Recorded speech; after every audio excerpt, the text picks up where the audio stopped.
సంజన్న నాకు అత్యంత సన్నిహితుడు, చాలా మంచి వ్యక్తి, ఎంతసేపు డెవలప్మెంట్ కోసం ఆలోచన చేసే వ్యక్తి.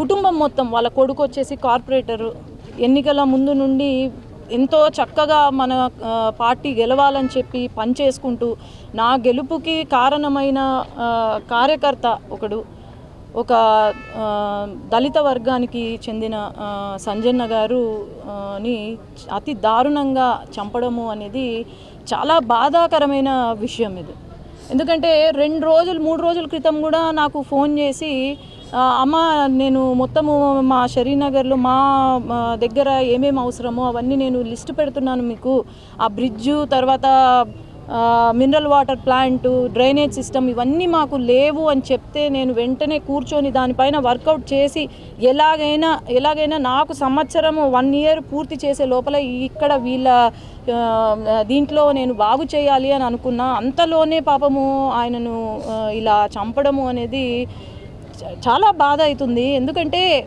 రాజకీయాల్లోకి వచ్చిన తర్వాత ప్రతి కార్యకర్త నా కుటుంబంతో సమానం అనుకున్నా. ఈరోజు నా కుటుంబంతో సమానమైన కార్యకర్తలు ఈరోజు పోగొట్టుకున్నా.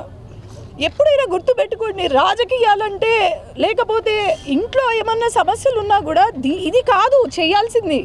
ఒకరిని చంపితే మనకి ఏమీ రాదు, మీ జీవితాలు నాశనం అవుతాయి తప్ప ఏమీ కాదు. నేను అవన్నీ చూసి వద్దు అనుకొని ఈరోజు రాజకీయాల్లోకి దిగాను. ఎంతో మంచి కార్యకర్తల్ని ఈరోజు పోగొట్టుకున్నాను. చాలా బాధ అవుతుంది. ఎప్పుడైనా ఈ చంపుకోవడాల జోలికి వెళ్ళొద్దండి. ఏదైనా సమస్య వస్తే పోలీస్ వ్యవస్థ ఉంది, చట్టం ఉంది, ప్రతి ఒక్కరూ మీ వెంట ఉన్నారు. దయచేసి ఇట్లాంటి జోలికి మాత్రం వెళ్ళొద్దు. ఈరోజు ఖచ్చితంగా ఈ కొడుకుకి తర్వాత ఈ భార్యకు నేను అండగా ఉంటాను. వాళ్లకు న్యాయం జరిగే వరకు నేను వదలను. వీళ్ళ బాధ్యత నాదిగా ఈరోజు నేను ముందుకు వెళ్తాను. ఖచ్చితంగా ఎవరైతే చేశారో చట్టం ముందు పెద్ద చిన్న కాదు, పార్టీలు కాదు, లేకపోతే వేరే ఏది కాదు, చట్టం ముందు అందరూ ఒకటే.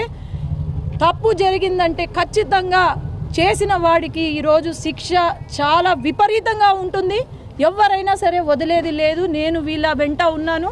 ఖచ్చితంగా న్యాయం జరిగేలాగా నేను పోరాడతాను. పార్టీలో ఉన్నటువంటి వ్యక్తి ఆధిపత్య పూర్తి జరిగింది హత్య అనేది ఒక చర్చ జరుగుతుంది. ఎవరు చెప్పారు పార్టీలో ఉన్నారని?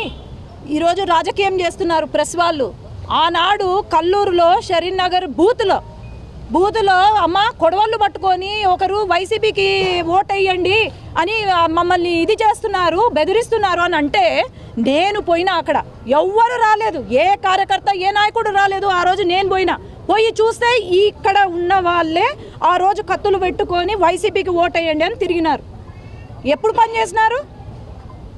ఎప్పుడో వర్గాలని బయటికి తీసి మీరు రాజకీయం చేస్తున్నారే తప్ప ఏ పార్టీకి చేసినారు వాళ్ళు? ఇప్పుడు నేను ప్రెస్ మీట్ పెట్టినాను, చెప్పినానా ఈ మాట వాళ్ళు వైసీపీకి చేసినారు అని నేను చెప్పినానా? లేదే, చెప్పలేదు. వీళ్ళ న్యాయం కోసం నేను పోరాడతాను అని అంటున్నాను, అంతే తప్ప దీన్ని రాజకీయం కాదు.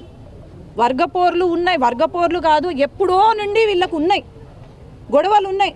ఆ గొడవలు కాస్త ఎక్కువ అయిపోయాయి, అంతే తప్ప పార్టీ అసలు ఎప్పుడు మా పార్టీ కండువా ఎప్పుడైనా కప్పుకున్నాడా? ఎవరైతే వాళ్ళు ఉన్నారో ఎప్పుడైనా చూసారా? లేదు కదా. మరి ఎట్లా ముద్ర వేస్తారండి మా పార్టీ వాళ్ళ పార్టీ అని? న్యాయం జరిగేలాగా మనం పోరాడదాం ఇక్కడ, అంతేగాని దీన్ని రాజకీయం చేయొద్దండి. వాళ్ళు ఏ పార్టీకి సంబంధం లే, ఎక్కడ అధికారం ఉంటే ఎక్కడ ఉన్నా పోతారు వాళ్ళు. మీకు తెలిసి ఉంటుంది, ఎక్కడైనా పోతారు, ఏ నాయకుడి దగ్గరికైనా పోతారు, ఎవరి దగ్గరికైనా పోతారు వాళ్ళు. ఇప్పుడు ఒక కార్యకర్త కాదు, ఎవరైనా మనిషి అధికారంలో ఉన్న వాళ్ళకు వాళ్ళ పనులు చేసుకోవడానికి వస్తారేమో.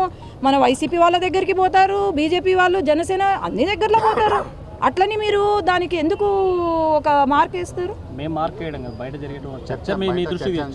ఏం చర్చ జరుగుతుందన్న? ఉండొచ్చు, గొడవలు ఉండొచ్చు, ఫ్యామిలీకి గొడవలు ఉండొచ్చు, దాన్ని ఎందుకు మీరు రాజకీయం చేస్తున్నారు అంటున్నాను.